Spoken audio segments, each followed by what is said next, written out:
If you're old enough to remember when phones had cords and the only thing that went viral was a cold, then you're in the right place. Welcome to the Big 6-0 with Kaylee Harris and Guy Rawlison. Because who better to discuss life's second act than two people who still think mature is a type of cheese?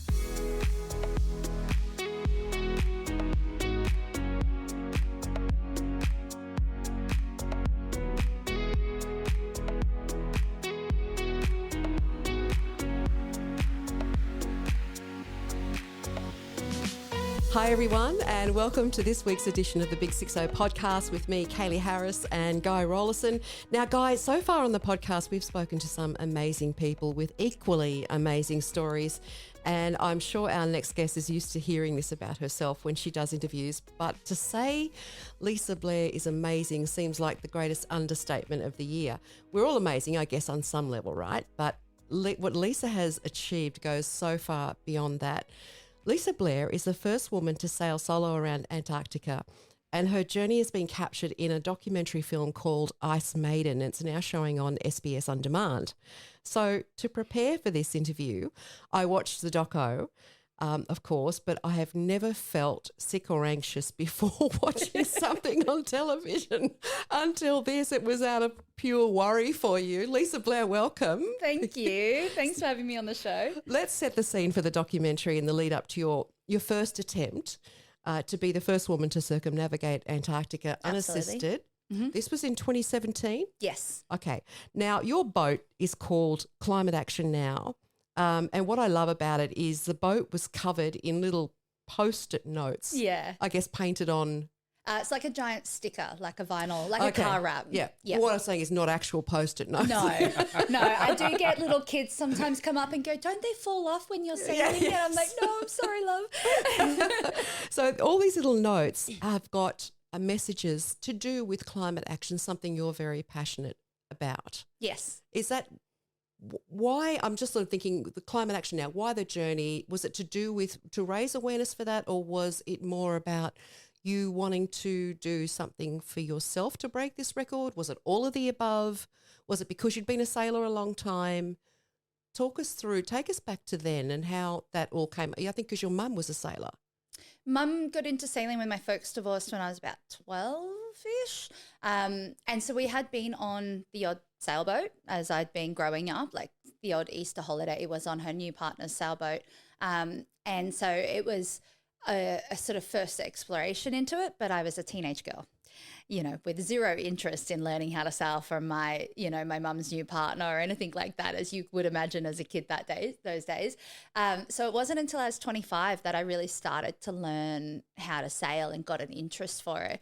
And I randomly got a job as the cook and the cleaner on a charter boat in the Whitsundays, and I just absolutely fell in love with that sense of, I guess, like accomplishment, getting a boat from point A to point B completely off the wind, all the little things you can learn, and just like that journey that I went on with that.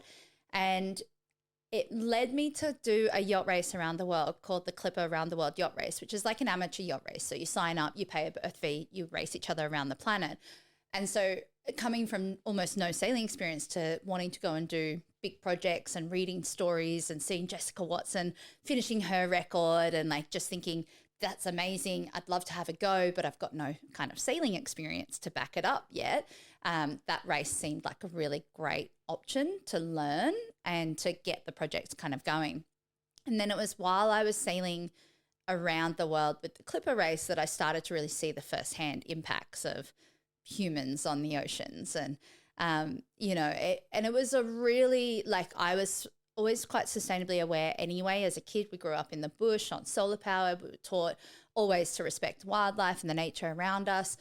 But I hadn't really seen like the actual effects in these really remote regions in the middle of the ocean where almost no humans passed through and there was just trash floating past.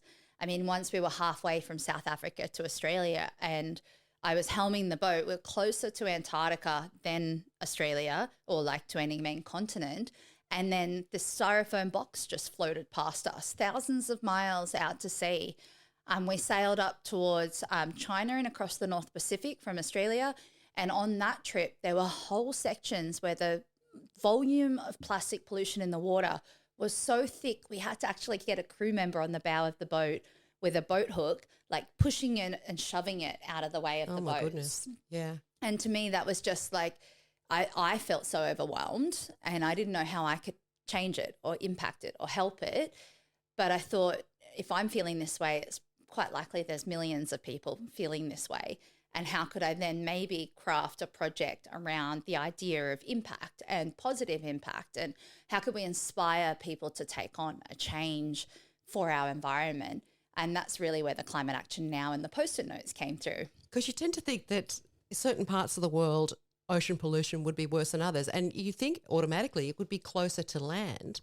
But to imagine you're in the middle of nowhere and there's rubbish floating on the ocean, that's heartbreaking. Exactly. And we hadn't seen land for 20 days and I was finding trash. Like it's just wild. And so the whole concept of the Post-it notes was to go out and it's still an active campaign for any listeners who want to get involved. Go to the website, you can add a message to the boat. But it's an actual action that person is already taking. And I've collected them in talks, events, boat shows, open boat days, like around the world, schools, and every new world record, I actually update the hull wrap on the hull of the boat so that everyone's new messages I've collected in the time between can actually go on the boat and become part of that inspiration for our communities and showing people that, ultimately every action matters. You just have to start taking a action, whatever it is, big or small, whether it's picking rubbish up when you walk your dog at the beach, or whether it's having short showers, turning the lights off when you leave the room, or whether it's investing in a compost system at home, or, whatever that is for you. If you start taking that one action, then it does have that really positive kind of viral effect across communities, because your social circle will start to see your actions taking place and then they get influenced, and maybe your friends, your kids, your family, the conversations you start having. And for me now, I can't walk past cigarette butts on the ground. I can't walk past trash in the storm drains because everything ends up in the sea. So simple things like that, it's changed my behavior around how I live and exist in communities. And and it's around inspiring others to do the same. Just make sure you don't put a message in a bottle and throw that bottle into the ocean. Especially if it's a plastic bottle. That's right. That's right. Can I go back just a little bit to when you were a kid? I watched the documentary. And I said to you earlier, I watched it twice. Yes. And I said, I just wanted to give you a hug. And you were generous enough. You gave me a great big hug. It was warm. It was welcoming. But as a kid, I think it was your sister and probably your mum too, saying that you were just that kid. You were that kid that was into everything and adventurous and just full of energy. How did that path lead you to just, not only your career in sailing, but, just the whole environmental aspect of things? At what point did you say, this is what I want to do? This is how I want to go? Yeah, I don't think I ever really had a clear moment where I chose this as a future. I mean, there was definitely moments where I chose projects, but I still never really kind of thought that they would become careers or, anything like that. I mean, I studied visual arts and education at university. And I know my mum has an opinion that I was this loud, outgoing kid, but I don't agree with it as much. Like, I was pretty heavily bullied through school. So I know through my high school years, I definitely regressed, became a lot quieter, became a loner, became an introvert because my social situation demanded it. I'm dyslexic, so I've always really struggled at school and academic kind of platforms. So I had a lot of people over my younger years effectively telling me I wasn't really going to amount to anything. And if I couldn't learn to spell this word perfectly, then you're not going to succeed in life. You're not going to be able to achieve anything. So I think a lot of that kind of fire that I have for driving this forward is also around not so much proving them wrong, but showing other people that might be suffering in that sort of scenario and struggling, particularly kids at school, but it could be young adults, could be people just trying to find their space in life, could be older adults that are trying to start again, but showing them that other people's opinions don't dictate what we're capable of. And so that was a real, I think as a kid I was a blend of both. In social circles I was quite reserved, quite quiet. When I was alone or at home in a comfortable environment, I would be that loud, boisterous, friendly, bubbly kind of wild person. So yeah, it was just that little bit of balance. So what came first? Did you buy the boat first, or then did you first decide I want to go and break this record, the record held by the Russian Fedor Konyakov? What came first? And talk us about how you got the boat, because that was a really interesting, long journey. Process. Yeah. Well, it actually started a little earlier than getting the boat. So I'd finished the round the world yacht race with the Clipper. I'd become a circumnavigator, whereas 2 years earlier I hadn't really sailed at all. And so for me, that was just mind-blowing. And I'd had to raise $80,000 to compete in the race. And so I'd done these big fundraising cycles from Sydney to Sunshine Coast and all sorts of things to just reach the start line. And it was the first time, I guess, I'd achieved something significant that I felt I'd put genuine heart and effort into and come out the other side. And then I'd race around the planet. And so off the back of that, I thought, how do you make it harder? Because I just figured I'd done the hardest thing most people would consider, which is racing a yacht around the world, because we weren't cruising, we were racing. And I thrived in that environment, and I still wanted to learn more. I wanted to push myself. I wanted to see what else I was capable of, because my previous opinions were now blown out of the water of what I was capable of. And so that led me to try and sign up for a yacht race, which was a solo yacht race, New Zealand to Australia. It's called the Trans-Tasman Yacht Race, and it runs once every 4 years. And I remember calling them and saying, hi, I'm this Aussie. I've never sailed solo. I don't own a boat, but I want to sign up for your race. I've got 12 months. When can I tell you I've bought a boat for it? I've managed to find a boat for this race. And I remember the guys laughing on the other side of it, just being like, what? Who is this person? But I already had that kind of idea that if I commit fully, then I can figure out a way to make it happen. It's just the commitment needs to be so solid and so grounded and so there to back it up, basically. So I signed up for this race, paid the entry fees. They were all, I was the laughing stock of the whole process. And it was while trying to convince a complete stranger to lend me his boat when I'd never sailed solo, to sail to New Zealand solo as my qualifier, to then race back to Australia, that I really came across this concept of Antarctica. And I was trying to borrow this guy, James Buick. He's amazing solo sailor. And he had this class 40 racing yacht, like the sexiest thing you could find in our waters, right? And he was like, look, I'm not in a position to like lend you the boat, but maybe if you could combine this project with something larger, you might be able to buy the boat. And at the same time, he was looking at doing Fedor's record, trying to challenge Fedor's record with that boat. And so he was like, maybe you should have a look at this Antarctica trip. This boat's perfect for it. It would do it, no worries. Like, have a look at it. And I'd never sailed solo, and he's throwing this idea of sailing around Antarctica solo at me. And I instantly was like, there's no way. Like, I have been sailing for less than 3 years. I've raced around the world, but I've raced around the world as crew, not the captain. Like, it's a whole, like, the learning curve to go and leap to something like that was going to be huge. And so I initially, like, didn't think I'd be capable of it. And I canned it. And then I went and I got my captain's license, and I started skippering boats in the Whitsundays. And while I was driving in these tropical paradises in the Whitsundays, taking backpackers around, I couldn't shake that idea that what if, like, what kind of boat would you need? How cold was cold going to be? Where was the iceberg line? Like, that real kind of idea. And so I started researching, and then I started talking to my family about it, and my mum was instantly, absolutely no way. Everyone thought I was nuts to even consider it. And then I managed to borrow another boat last minute for this Trans-Tasman yacht race, raced to New Zealand and back, had a major learning curve, absolutely fell in love with solo sailing. And then on the back of that, I spoke to my family again, and I was like, what do you think? And they're like, well, I know you've done 3,000 miles solo now, so, who are we to stop you if you feel you're capable? So that was 2014. And then I moved to Sydney to try and raise the money and figure it out. And I figured if I'm close to the corporates, then surely they'll sign up. Like, it's going to be harder for them to say no if they're looking at me in the eyes and in person. And I started working across different companies in Sydney, driving boats or teaching sailing, and just kind of trying to make ends meet while I tried to drive the project forward. I had to postpone it a year initially because I couldn't get any money. It was like the chicken and the egg problem. Like, you couldn't raise the sponsorship unless you had the boat, but you couldn't get the boat without the sponsorship and that sort of situation. And then when I was just in the second year, reaching that critical kind of tipping point of, do I postpone again?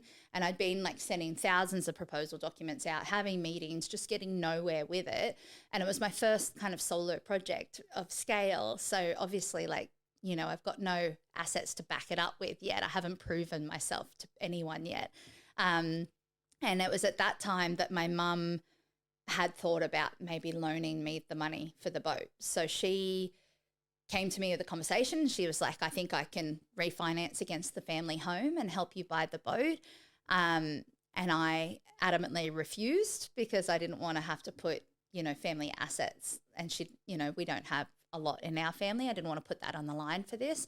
And she said, look, you know, you'll pay interest. It's a good investment from my side. I see it as investing in your business or your career. I want to see you succeed. So here, like, you know, let's figure it out. And then we started boat shopping, and I found Climate Action Now after about 3 months of searching, and I just fell in love with her instantly. And I was familiar with the boat from another person that I knew had raced on it, and I'd seen the boat once before in person, and I'd been jealous of it then because I just thought she was the sexiest boat I'd ever seen. And so we finally then went to the banks, and unfortunate timing there, a week earlier, we had the Royal Commission across Sydney, like across Australia, and they'd changed the way that loans were done from you know, equity driven to serviceability, and we were no longer eligible, even when we combined mine and mum's information. And we'd put deposits on the boat, and we'd hauled it out and done the survey. We'd, you know, been progressing things, but we now couldn't get the money together. And randomly, I think you'll see this as a running theme throughout my entire story, but effectively any time everyone else would have gone, great, I tried, you know, the bank said no, I'll keep trying the other way, but like maybe it's not for me kind of thing, and stop. It was when I'd do one extra thing at that moment that I'd actually get somewhere with it. And so I went to the local sailing-based paper and I said, hey, can you help with an article? They'd written an article which had managed to get me a boat for the Trans-Tasman yacht race, and they wrote an article saying, I'm looking for an investor. You know, I'll pay 8% interest. I'll, you know, blah, blah, blah, for the loan of the boat. And I managed to find a past crew member of mine, Colin, was amazing, him and his wife. And they funded the boat initially, but it still needed around $150,000 spent on it to get it ice safety and, like, you know, ready for the Southern Ocean. And that was when Dick Smith came involved and became my first sponsor. Were there times where you thought this is a mountain that's just too hard to climb? Not what you were doing, but just to get to the starting line? A million times, every day, all the time. And it was like, it was such an emotional roller coaster because you're trying something that you've never done before. You don't know if you can do it. You don't really know, you know, how to convince a complete stranger to give you their money effectively for marketing exposure. And you're fumbling your way through it, but learning all the time. And the biggest thing I learned was to take the personal nature of it out of it. It's a numbers game. Sponsorship is a numbers game. And so if you ask enough people, you might get 99 no's and you eventually get one yes. And the 99 no's I would get, most of them I would say, hey, can you give me any feedback on my proposal documents? Is there anything specific you'd be looking for, you know, that I didn't have in here? I understand the opportunity's passed now, but, you know, is there someone in your network that you feel that this would align with? And so then they would be able to connect me up to somebody else, and then I'd start the process again with them.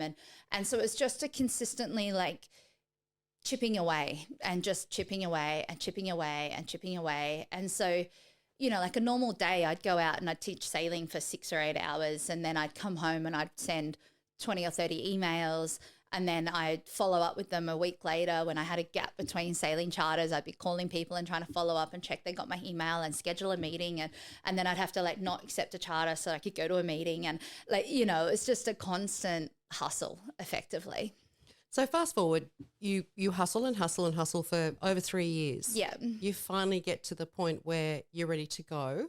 The work's been done on the boat. Can you give us a quick rundown of what sorts of things needed to be done to the boat to prepare it for going into the Southern Ocean? Yeah, absolutely. It was significant. Basically rebuilt the boat, but I had, almost no money. So I had a 6-month refit condensed to 6 weeks with the help of hundreds of volunteers that showed up to dig in, to help unbolt stanchions, to just go through the boat. So we did haul out through a yard and had a shipwright, do all the necessary safety things as far as quality of the hull check. And we tried to take the keel off, but the keel didn't want to come off. So we ultimately, the reason for trying to take it off was to check it wasn't going to fall off. So we were happy with that. Replaced the keel bolts. The rigging wire needed to be replaced, all the running rigging. So that's all your ropes and everything across the boat. To give you some context, ropes for a boat that size are normally about $60,000 just for the ropes. Wow. New sails, so that's about $45,000 just in sails, and that's with sponsorships. All the safety gear had to be updated. Most of the tools had to be replaced or upgraded. Internally, the boat didn't have any storage as such for an extended voyage, and the previous owner had been using lots of jerry cans to do that. So I ended up having to install tanks. I had to install the water maker. I had to, reconfigure all of that. So a lot of that is me, down on the tools, sanding, grinding, painting, finishing. I had an amazing friend of mine, Yvette, and she is a shipwright and she was brilliant. She donated her time and was very affordable to work with me on the boat. And so the two of us just got into it, and we're building shelving, we're building walls, we're changing hatches, we're reglassing, we're strengthening areas of the boat that we thought might need them. I'm attaching fittings for safety gear like storm drogues and the likes. I'm also going through the mental aspect of each worst scenario that could take place or each possible area of risk, like falling through the safety rails, even if I'm tethered to the boat and I'm ending up on the outside of the boat, still attached, but through the rails. How do I prevent that? So I added 2 extra safety lines. I raised the railing height. I put netting through the rails. So it's all these little things that you have to kind of go through to make it possible. But effectively, we bought on all the electronics were replaced as well, full upgrade on all the electronics and the battery system. Which was like $100,000 in the budget, just that. So, it was a significant overhaul of the boat, definitely. But getting the boat ready is one thing. You're spending your time, your money, your efforts, calling on friends and your network. How do you get yourself emotionally and ready for something like that? Because in between everything, it's going to be you, the ocean, and this very sexy looking boat that's going to be taking on the world. Yeah. How do you start to acclimatise mentally for something like that? Yeah, it's I don't know if I did that part so well. A lot of that happened when I was at sea. I think I was so focused on reaching the start line, and the biggest thing I wanted to do was take some of the pressure off on the record aspects. Just finishing the loop and coming home alive became my primary focus, right?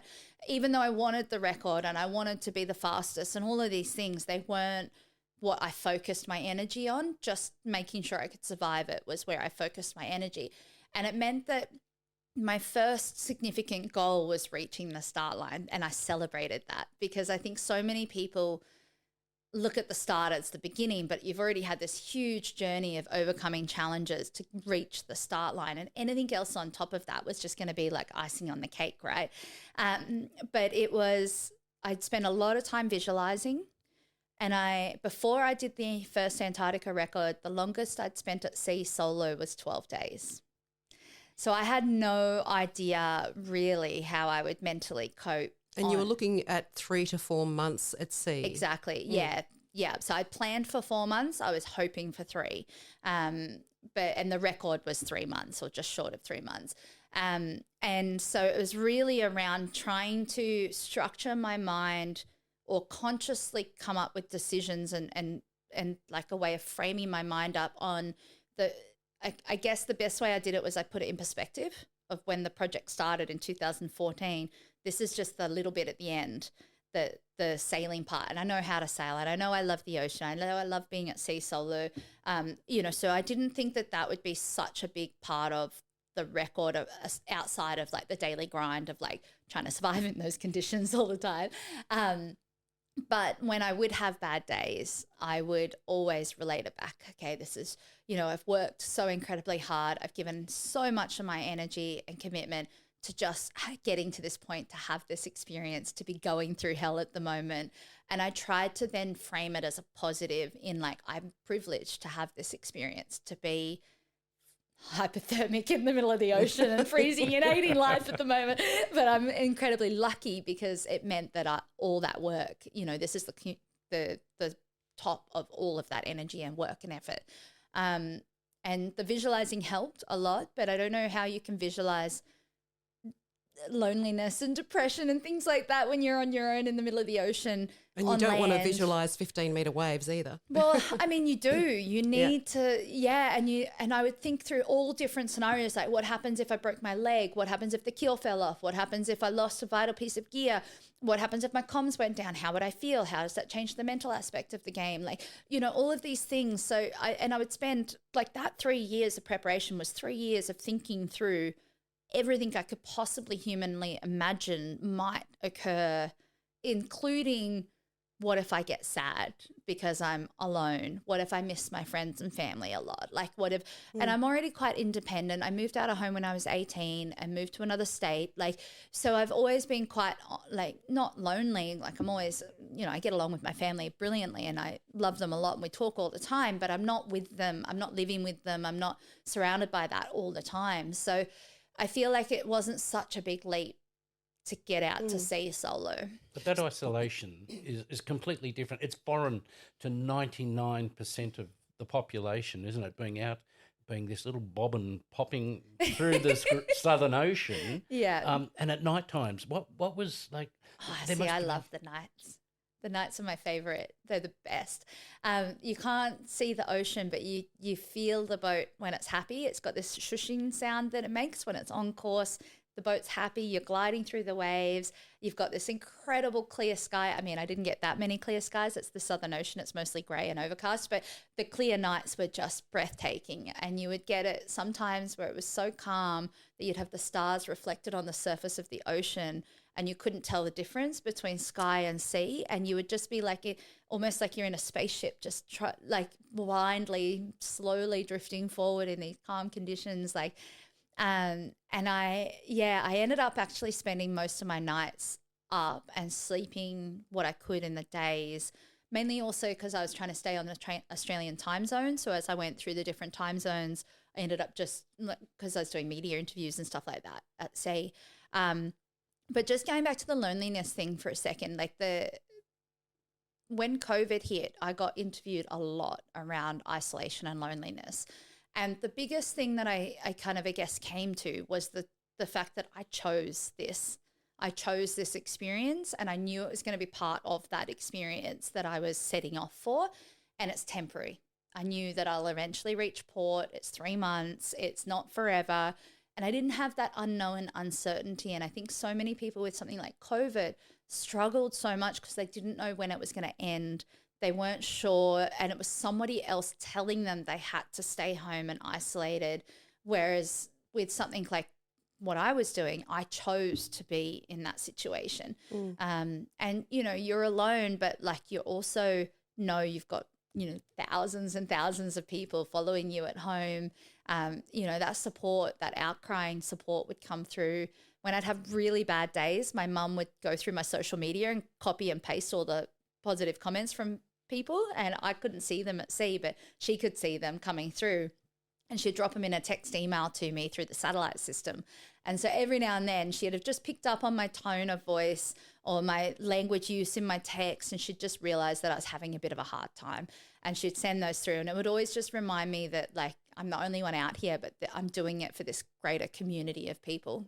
So let's go back to 2017. Away you go. You take off. Yeah. And you're going along fine. You start your circumnavigation. You took off from Perth? Albany in Western Australia. In Albany, yeah. Yep. And you're heading off and away you go and everything's going to plan and the ship's sailing along fine for a certain amount of time. Tell us how long and then what happened. Yeah, well, there was a little bump in the road there. Yeah, just a little one. Yeah. So I left from Albany because that's where Fedor Konyakov left from. So in order to challenge his record, I had to conform to the same race rules. So that means that I had to sail directly south into like a gated entry point at 45 degrees south. So that's roughly like the bottom of Tasmania. And then I had to circumnavigate between 45 south and 60 south. And 60 south is like kind of the upper tip of the Antarctic Peninsula. So that kind of ocean section is where I'm existing. So yeah, I spent 72 days circumnavigating in there. So I'd crossed the whole South Pacific. I'd rounded Cape Horn in a force 12 gale, thought that was going to be the hardest thing I had to deal with because that was the most risky section of the trip. I had to get the drogue out, 10-meter breaking seas. What's a drogue? Tell for people who don't know sailing. Great question. So drogue is like a sea anchor, but it's a smaller than like a parachute size. But it's like mine is a whole series. It's 130 tiny cones that you drag behind the boat, and it stops these huge waves shoving the boat off course. Because if you imagine a 10-meter wave, that's like a 3-story building of whitewater coming at you, and the 1 square meter of whitewater equates to 1 ton of pressure getting applied. So a 10-meter breaking wave has significant pressure that it applies as an impact to the boat, and it can throw the boat. So I've had my entire 10-ton boat airborne on these oceans before. They just literally picked up and thrown across the ocean. So the drogue's goal is to grip the surface of the sea, and as these waves come over, they can't throw you as hard, and they hold you facing down the waves so they can't kind of knock you on your side, and then the next wave would roll you. Yeah. Okay, so 72 days in. 72 days in, rounded Cape Horn, headed off, did Iceberg Alley, and I was just exiting the South Atlantic Ocean and entering into the South Indian Ocean when, this day 72 kind of occurred.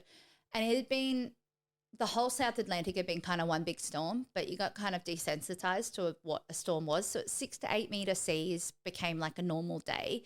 Breaking waves became a normal day. Getting shoved, getting knockdowns, like that's just all part of sailing in those extreme conditions for such a length of time. And the winds were about 35 to 45 knots of wind, but were due to get worse over the course of the night. And that doesn't sound like a lot here in Sydney, but if you imagine 30 knots of wind here, I'd have all the sails up on the boat still. I wouldn't even have a reef in the sail, which is shortening the sails a little bit. But in the Southern Ocean, I'm already down to my 4th reef, which is my tiniest little tissue of cloth, and my storm sail. Because of the coldness and the dampness in the air, it applies more pressure to the boat. So 30 knots of wind feels like 100 knots, if that makes sense. Yeah. Just the effects that takes place to the boat. So it's still considered really rough conditions. I'd been on deck at sunset. I always do the sunset deck check, and everything looked good, felt good, went below. And I knew the system was going to get worse over the night. So I thought I'd go and get a little nana nap in and just try and, reset a little bit before this next system kicked off. And so I was lying in my bed, and just out of nowhere, I just heard this enormous bang. And I was sort of that half awake, half asleep state, like almost asleep. And it was the most violent noise. It really sounded like a gunshot had gone off like near my head. And that like metallic after ringing, like that echoing in your ear, like I was getting that because of how violently loud that noise was. And so I knew something had gone wrong. I didn't feel like we'd impacted anything, like we hadn't run into anything. But I knew something had broken. I didn't know what at that point. So I initially launched up onto my engine box, which is in the center of the boat. And above it, I have this like clear perspex kind of dome that allows me to look outside without having to go get all my gear on, my safety gear, my life jacket to climb out. And it keeps me protected from the weather. And initially I thought it was a rope piece of rigging at the back of the boat called your running backstay that had broken. So I had jumped up and just looked to the back of the boat first, and that looked normal. Everything was there. There was no problems. And then I looked to the front of the boat, and it was just, I must have been white as a sheet. Like I just could feel the blood draining as I looked at it. And my mast is 22 meters high, and it's aluminium. It's pretty solid, like piece of aluminium. And it was just bending and flexing like a hula girl shaking her hips. And I realized at that point I'd snapped a piece of rigging wire, and because that rigging wire had broken, the mast is now no longer supported on that side. So my initial thought was tack the boat, change the direction the boat was heading so that the wind and the storm and the pressure is all on the other side of the mast that doesn't have a broken piece of rigging. And then I'll have time to lower the sails. Once the sails are down, I could get my drogue out, ride this storm out tonight. And then when I've got a calm, I could look at running repairs. I've got extra piece of rigging wire with me for these sorts of situations. I planned for it. You know, I had the stuff with me. And so I just had my base layers on. So just like a, you know, merino wool kind of thermal base layer. I didn't have any waterproofs. I didn't even bother putting boots on. I just ran up on deck in my socks and my life jacket. And as I was clipping myself to the boat to climb outside onto the deck to go and maneuver the boat into this tack position, like change the direction of the boat, that's when the mast came crashing down. And it was this, like, I just wasn't fast enough. And it was maybe 5 seconds after the initial bang, 10 seconds after the initial bang. Like, it was so quick. And I was just frozen. I didn't even look.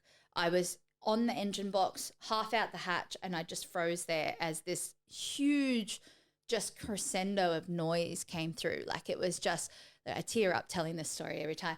And it was this, like, all the forces that had been pinned supporting the mast had just failed. So the whole boat shaking and rattling and shuddering around you, like with a lot of violence as that ricochet kind of effect happens. And then also you've got that kind of metal on metal grinding noise, like that screech of nails down the chalkboard kind of sound as all the metals are like crunching and twisting and angled, like. And then you've got like the impact of it landing on the boat and that echo through the boat. And it was so aggressive. And I hadn't, like, you know, we had a chat before we started this podcast about, you know, preparation, planning and emotional response. And I planned for the dismasting, but I hadn't planned for my emotional flight reaction or freeze reaction taking place. And in that initial crashing of the mast, I froze completely. And then about like 30 seconds or a minute later of me going in my head going, this is so not good, this is no, with a whole bunch of swear words, which I won't say on air, but this is so not good, this is so not good, this is so not good.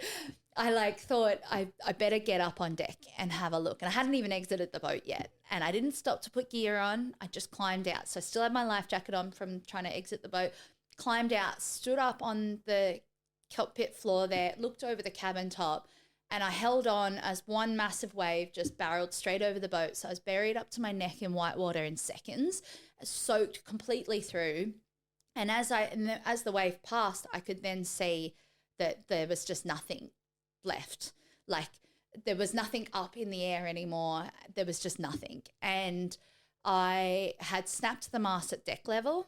Now, in all my preparations with talking with riggers and you know, people had experienced dismastings before and trying to research it online and find as much information as I could, everyone had said, if one of your rigging wires breaks, your mast will snap at the spreader. It's unlikely that it would snap. Where's the spreader? So the spreader is like those cross arms you see on sailboats. So one of each, there's normally two or three on a sailboat. So my first spreader would be where it would normally have snapped, according to, you know, all the experts in the world. But unfortunately for me, it snapped at deck level.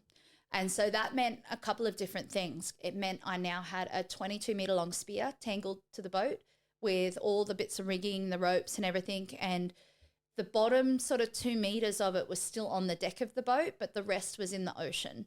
And so the sails, all of that was in the ocean. And what was happening was that created so much drag, it rotated the boat 180 degrees around. And as the boat's getting blown, it's effectively anchored me in the center of these conditions. And like, they're all right when you're sailing with the waves, but when you're stopped in the middle of them, it's really not a great experience to be going through.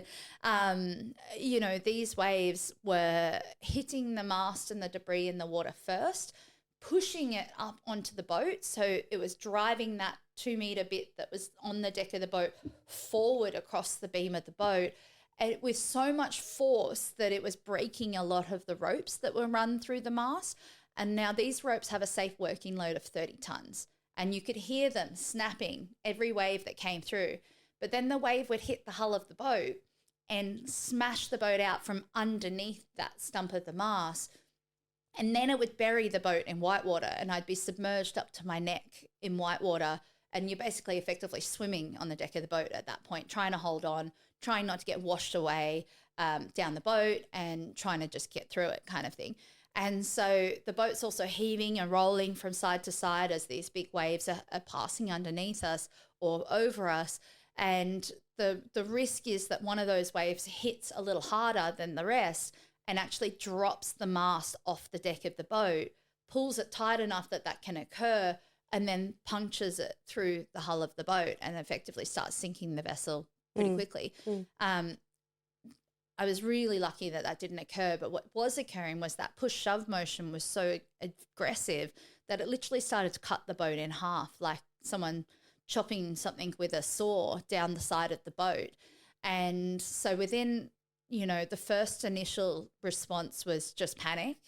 I need to get the mast free. I need to get the mast free, like instantly, like just thinking. And so I ran inside. I put some foul weather gear, so like some waterproof pants and some waterproof jacket on, and then reloaded my life jacket and my boots, but everything underneath that was soaked through. And I didn't take time to change that, which was bad on my side, but I also didn't think I had much time to save the boat. I'm 1,000 nautical miles from land, so I'm directly south of Cape Town, and I estimated at least 3 days for help to arrive if I called for help. And I knew that with all of these records anyway, going into a project like this, but it was a factor in how I managed this dismasting, because I knew that they would never arrive in time to save me if I didn't get rid of the mast and try and save the boat. And if I had to abandon to a life raft, I wasn't going to live, because you're not going to survive 8-meter breaking seas for 3 whole days in a life raft in freezing conditions. You just won't. So you've gone from essentially an oh my gosh moment to headspace MacGyver sort of, how am I going to put this together? How am I going to survive, let alone now, how am I going to continue with the record? Well, yeah, the record was secondary to just living the night through. And there was, it took me 4 hours to cut the rig free from the boat in the end. I didn't cut it because I was getting fully submerged by whitewater, so I couldn't use my angle grinder. My bolt cutters did almost nothing. You're getting heaved through, like every wave that was coming. If I was up on the high side, I was suddenly on the low side of the boat, like just smashed into the rails on the other side, scrambling back up in time to try and get something done before the next wave washes you down.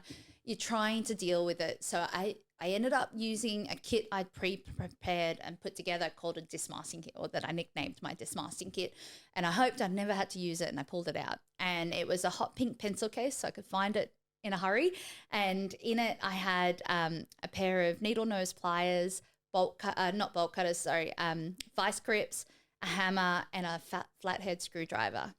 And the intention was, because of the way the mast and the rigging's kind of connected, was to open this kind of metal split pin that they have there, knock that out, and then I could knock out what they call the clevis pin, which is like a joining pin that holds the two pieces together, and then separate the mast rather than trying to cut it.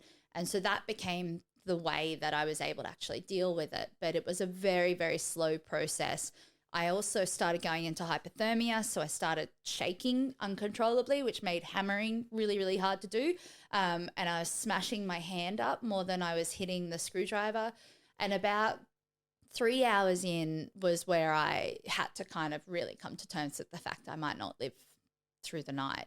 And that was when I had disconnected the back piece of rigging and the inner forestay. And the inner forestay is the second one from the bow of the boat. And it's what I had one of my sails wrapped up on. They're called a furler, but it's, for those who don't know, if you've seen a yacht in the marina and they've got the sail like packed away in a tight tube around the front of the rigging, that's what it is.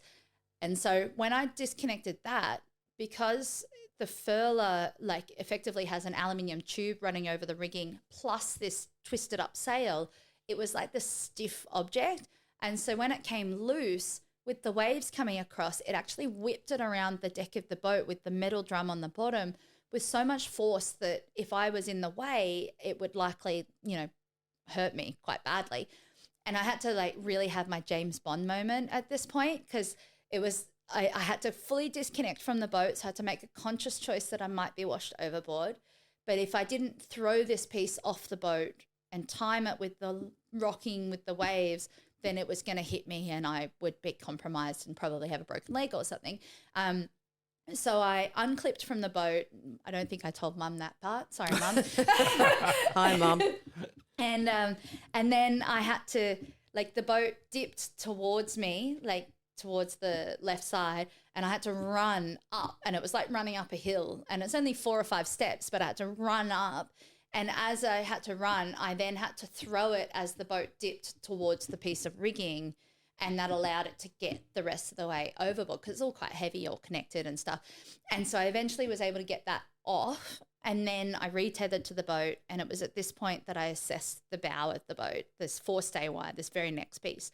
And as I looked at that, it was trapped, like the fitting I needed to get access to was trapped under the furler because of the way it had fallen to the right. And I couldn't really figure out an easy way to access it, except if I maybe put one arm underneath and my other arm, I kind of wrapped it around and like hugged the piece of rigging and smashed the fitting out that way. But if I did that, the minute it came free, it also had a furler with a furled sail and all of that attached to it. It was probably going to whip around the deck of the boat and effectively smash into me quite aggressively.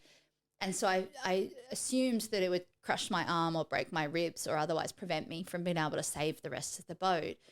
And the only other thing I could think of was to climb over the safety rails completely at the very bow of the boat and sit down on what they call a bowsprit. You see those sticks that sit out the front of the racing boats, and sit down on that facing backwards and actually attack it from over there because I could access the fitting then.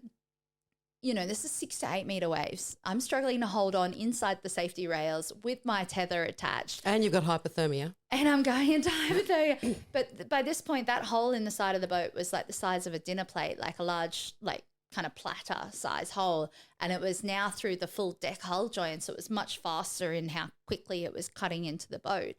So I knew time was also really limited. And the hypothermia was starting to reach a point where I was getting almost like moments just lost, like where I'd be there and I'd be like, wait, I don't know where, like a vagueness that had occurred that I would come out of it and be like, wait, what was I doing? Like, and I couldn't hold tools anymore, but I could look at my hand and see that each finger had shut, but I had no feeling or no sensitivity.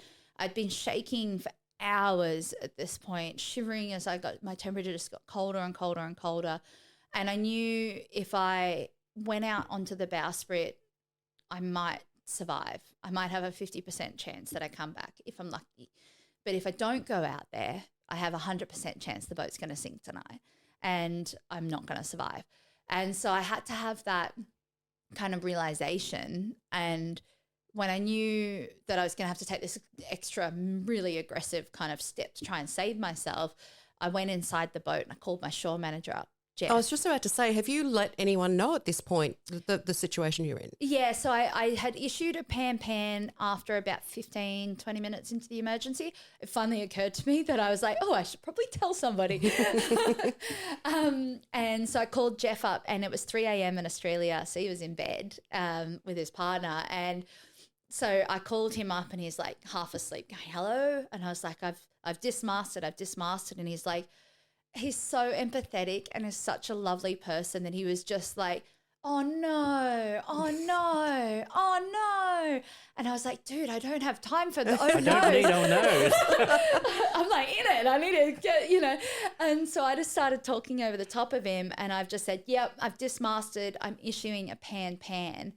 And at that point, I chose to issue a pan, not a mayday. And a pan, for those who don't know, is like one step below a mayday. It says I need assistance, but it's not immediate risk of loss of life or vessel.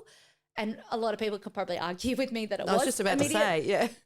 But I also had the complete conscious knowledge that help was never going to arrive in time to save me. So the only way I was living that night was to save myself. And so if I issued a mayday, then they're diverting a ship to me that's going to be on a recovery mission, or I've saved myself, in which case I still have a floating boat, in which case I still have options to get myself to shore afterwards. So I issued a pan at that point, and I know Jeff's tried to ask me other questions, and I just hung up on him. I just said, I've got no time, hung up, and I went back out into the storm. And so when I finally gave him an update, it had been 2 hours since I'd spoken to him. No one knew what was going on except me. He knew I was alive because I hadn't issued an EPIRB, or he assumed, I guess. I'd made mainstream news across Australia by like 5 a.m. I was national news. And I went in and I said, he answered straight away, and I said, I've disconnected the backstay and the inner forestay. And he's like, again, so enthusiastic, right? And he's like, well done, Lisa, well done. We're all behind you here in Australia. And I was like, that's cool. Yeah, not going to change the outcome, but yeah. And then he said, I had to tell him that I've got to go out on the bowsprit to disconnect the forestay wire. And he got super serious, super quick, which is really out of character for him. But he understood, the risks involved. And I talked it through very quickly with him. And I said to him that if my PLB, my personal location beacon on my life jacket, if that's activated, it's because I've been washed off the boat. I'm no longer attached. I'm basically like, that's my way of saying I'm not coming home. And so he then said, okay, I understand. I'm going to, and then he tried to ask another question, and I said, look, I've just got to deal with it. And I hung up, and I crawled out into the storm, and I crawled to the front of the boat, and I got like 2 meters. Look, I tear up every time telling this bit. I got 2 meters from the bow of the boat, and it was like that fight or flight freeze response hit, and I couldn't force myself to get closer to what looked like certain death, and it was to some degree. And I just remember hugging the side of the boat safety rails so tightly. These waves are submerging me completely every sort of 30 seconds to a minute. Every time a wave, like one of the more severe waves would come through, and it's ripped my legs out from underneath me and half dragged me down the boat. And I'm just consistently thinking, like, how do I survive that? How do I figure it out? How do I get over that? But I have to do it because the boat will sink if I don't, but I don't know how to make it survivable yet. And I remember thinking through all the tools that I have on board, all the equipment, all the preparation, those conversations. And for like 20 minutes, I'm hugging the side of the boat there with a death grip, trying to figure out a way to make it possible and figure it out. And I think, it's taken me a long time to like come past to this kind of trip. And obviously it still affects me to some degree, but I think there's such a huge difference with these sorts of projects, with having a conversation about morality with my family and having the potential of it being directly in front of me, that maybe I might not survive the next 5 minutes. It wasn't a question of would I survive the night anymore. It's would I survive the next 5 minutes? And because of the hypothermia that I was already displaying, and because of the temperature of the ocean where I was about 2 degrees, like I would have less than 10 minutes if I fell in the ocean. I wouldn't have the dexterity or the strength to be able to pull myself out. Like if I fell off, I wasn't coming back on. That was it, game over. And so I remember thinking all of that through and getting so angry at myself because I was just so frustrated. I knew I just had to keep taking action, but I couldn't, like that response, physical response, my body wouldn't let me move forward. And so eventually I just screamed at myself, and I was calling myself all sorts of names, like, just get on with it. Like, and I eventually just hit a tipping point where I'd run through every other option, which was basically zero, and came up with that this was the only option. And therefore I have to just do it if I want a chance of surviving. And so then I jumped over the rails and I sat down on the bow of the boat, and I'd initially thought I could kind of link my ankles together around the bowsprit, but it was just that little bit too wide and I'm a little bit too short. And so as I sat down, I could only squeeze my legs up onto the rail. I couldn't cross my ankles because I just couldn't reach. And so squeezing as hard as I could. My left hand, I had the screwdriver, and I could hold one hand on the rail with that. My right hand held the hammer, and it was too fat. I couldn't hold the safety rail at the same time. I was attached with my safety tether on a short tether, but again, like that's designed to stop you washing off the boat. It's not going to stop me from falling off the bowsprit and into the ocean. And when these waves would come, you couldn't see, and I think it was midnight. It's pitch black. I've just got the glow of my head torch, but there's so much storm and wind and waves and everything happening that it's basically just white. The tops of the ocean's ripped sideways, so the reflection of the torch is just seeing all the water and the rain. You can't see anything but like maybe this like 1 meter loop around you, so you can't see the waves coming. You can just hear them, and it was this really instinctual, like you'd hear the wave break like 10 meters off the boat, and it would just be this roar. And as the boat's tilted up and it's climbing up the face of this wave, you hear the wave break, and a second before it would impact, I would just hook my arm around that bit of rigging and just hug the boat like as tight as I could. And then the wave would smash into the mast first. You'd hear all the ropes breaking and the cracking and groaning, and then it would hit the hull of the boat. And when it hits the hull, it's like you've just been ran over by a car or something. Like it's like this real jarring shockwave effect, and it will throw you to the trough of the wave, the bottom of the wave. And when you impact, it's like you're hitting cement at the bottom. So the boat itself will fall to the bottom, have this huge impact, which has got like that effect of trying to whip you off the boat. And then the wave hits, and then you're underwater for a few seconds as the white water runs over the top of you. And then on the back of that, the wave would pass, the boat would pop back up, and you'd have maybe 30 seconds or so to do something before the next wave would impact. And in that 30 seconds, I would have to let go of the boat completely with my hands, put my screwdriver in my fitting, try and get a couple of hits with my hammer, trying to knock this fitting out.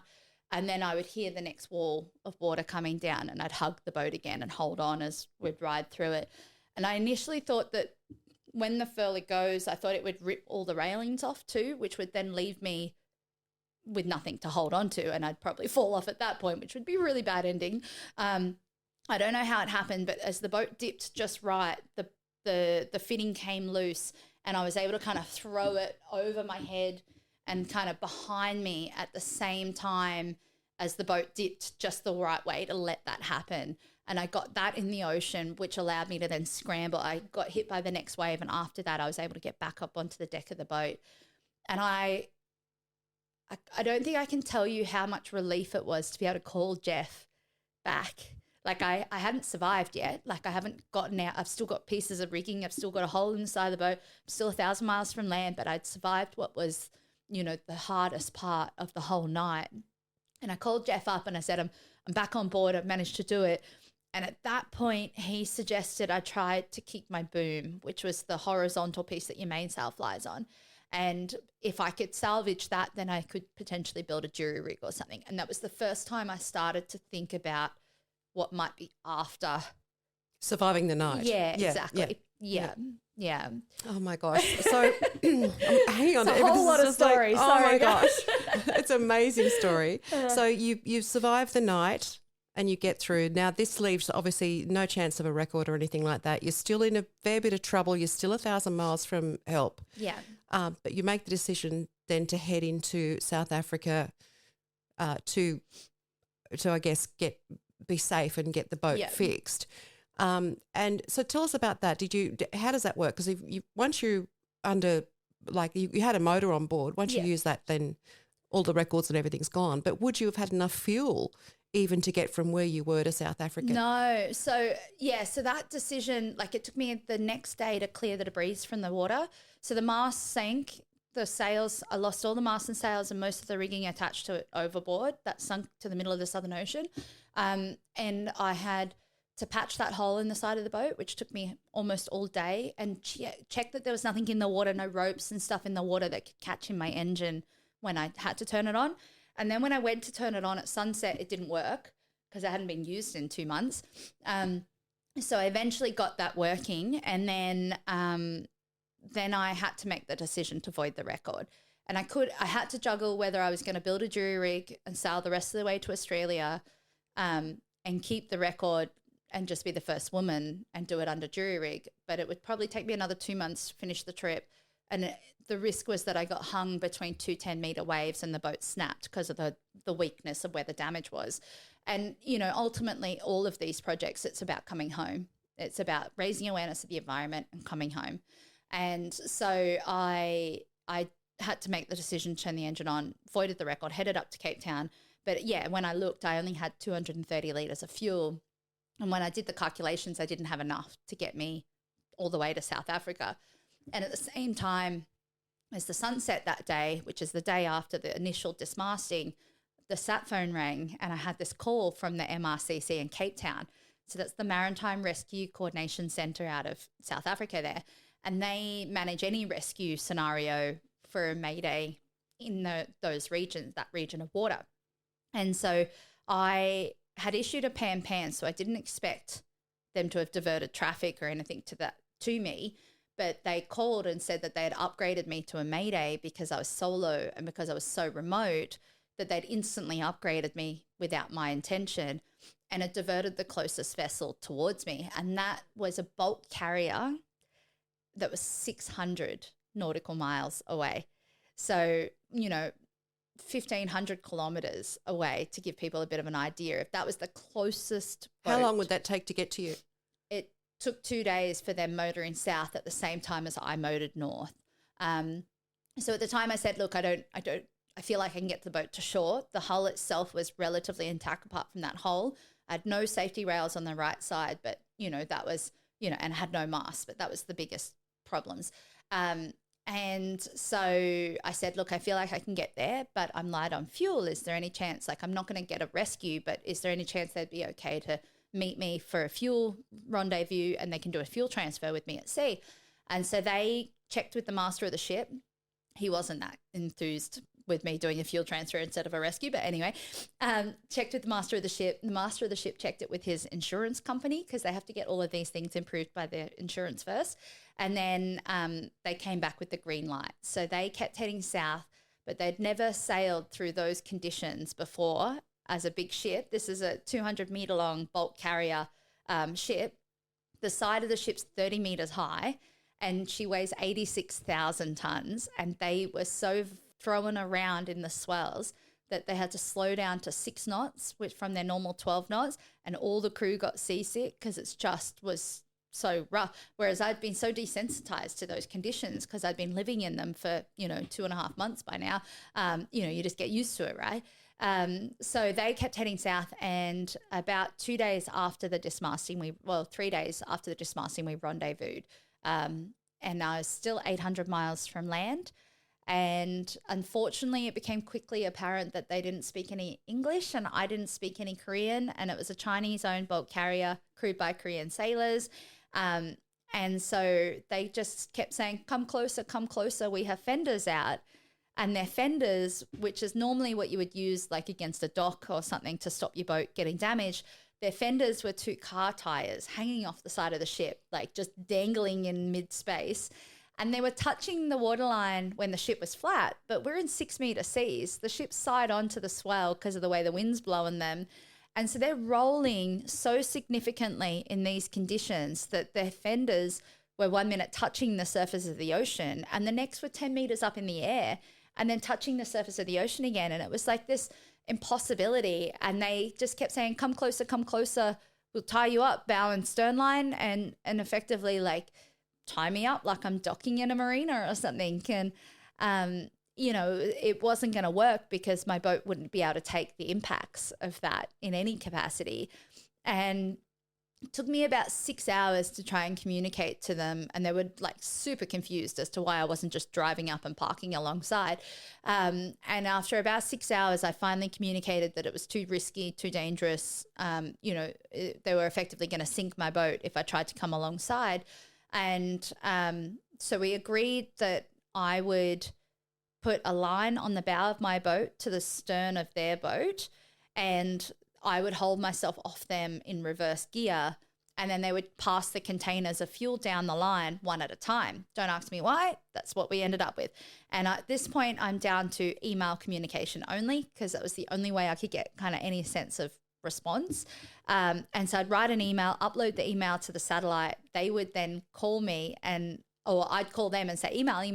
And then they'd download the email, read the email, reply to the email, call me, upload it and call me and say, email. So like one email exchange was like 30 minutes. So 6 hours later, we get to this point. And when I tied them off, finally got the throw line, tied them off. And when I looked up, I saw them untying me from the back of the ship, and they start walking me down the side of the ship to where their fenders are.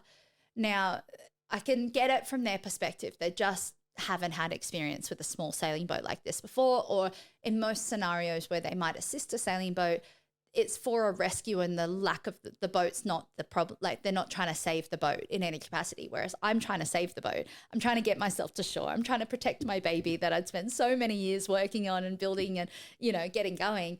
And there was also this weird thing that I knew if I lost the boat on the very first record, I'd never get the chance to do another project. You're just not going to get people to invest in you. It's just not going to happen. And so I was so determined just to keep that boat floating at all costs. And so then they start dragging me up the side of the ship and eventually put me where their fenders are. But the ship's drifting towards me at about 5 knots. I'm on the lee side of the ship, still 25 knots of wind blowing the ship sideways. So I'm holding myself almost like in a T off the ship, like 90 degrees off the ship in full throttle reverse, trying to stay just off the ship as it's barreling towards me.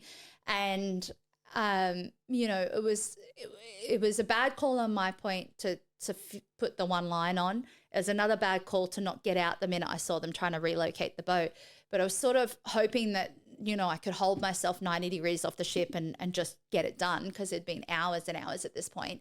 And they diverted so far to help me, and they genuinely were trying to, they were doing their absolute best to help me. They just didn't understand it. And eventually, within a short period of time, maybe 10 minutes or so, the bow of my boat got pulled around in such a way that I was no longer reversing off the boat, but the line was tight. So I couldn't get my steerage back to turn my boat off them. And I, within seconds had this 86,000 ton container ship crashing down on the port side of my boat. And it, you might have seen like a cruise ship in Sydney Harbour or something like that. You're looking up at a skyscraper of a building as a ship that's now basically landing on my boat. And as they would roll away, we would kind of separate. And as they'd roll towards me, the sort of curvature of the hull of the boat before it meets the actual top deck section was kind of catching on the corner of my boat and pushing my boat underwater. And then the positive buoyancy of climate action now would take over and squirt us, pop us out clear. But that first impact, the whole hull of my boat flexed the wrong direction. You could just see the whole hull compress and bend inwards. I lost all the safety rails on the other side. And very quickly I had a 3 meter long crack at the deck hull join on the left, the opposite side to the dismasting. So now my entire boat's in tatters. And I look up and I'm shouting at them to cut the rope, ditch the rope. They can't understand what I'm talking about. They also don't understand that it's a fiberglass boat against a bulk carrier. It's going to lose that battle every time. And I look up and there's someone with one of those really old school digital cameras, like those silver ones you used to get, taking photos like it's a normal day. Aren't we great? There's no negative feelings to them at all. They genuinely were doing their best effort. They just didn't understand. It's just a cultural difference, right? Yeah. And a language barrier and all of these factors. And so I run forward and I throw their rope off and I run back to the throttle. I'm full throttle in reverse, hard in reverse.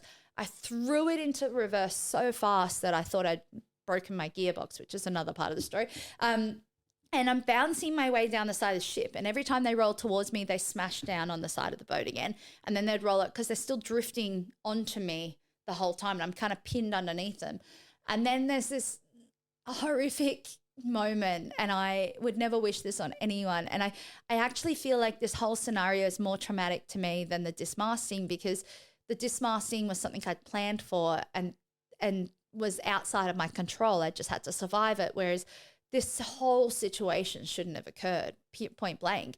But the back of this ship lifted up on a wave, and I'm still I'm nearing the back bit. I thought I'm almost in the clear, and then kind of lifted up on a wave in such a way that half the propeller came out of the water. Because, there's 6 meter waves, they're huge waves rolling through. This was probably a 10 meter one that came through just in a set, and they lifted up. And as the propeller came out of the water, the whole stern of the ship is now airborne. And what that does is it creates like a vacuum effect. All the water that was displaced with the ship being in the water now fills that space, and it sucks your boat with it. And so the whole bow of Climate Action Now got sucked under the ship. And I'm in the back at the helm, and I'm looking up, and the water from the back of the ship's landing onto the deck of Climate Action Now. Like you can see it falling, like you're looking sheer up at this like huge wall of water. Wall of ship. And I just remember thinking, where's my grab bag? Where's my EPIRB? Where's my bilge pump switch? Like just starting to try and think action, like triage. I know they're going to land on the bow of the boat. If it's forward of the mast, then the rest of the boat will stay floating at least, and I'm planning for them to crush the boat and smash the boat to pieces. And I am still in reverse, and it's like that slow motion horror film, where you're watching it happen, but you can't do anything about it. And as they're falling, it's like slow motion, and then they impact into the water, and I must have been free by like an inch or something. I thought the whole bow of the boat was going to be lost. And as I'm still reversing as they're falling, I managed to just get clear at that point. And it was like another 6 hours before I managed to convince them to put fuel in containers. And in that time, I'm dealing with the MRCC demanding I abandon the boat and take the rescue because more damage has been taken place. They were threatening to arrest me on arrival at Cape Town if I didn't take the rescue and abandon the boat. There was this whole situation that like occurred out of that. Then the engine didn't work, and I thought I'd busted my gearbox, and it was just such an ordeal. And eventually I was able to get fuel from them. And when I did look at the fuel, it was black in color, and I didn't even know if it was going to work in my engine.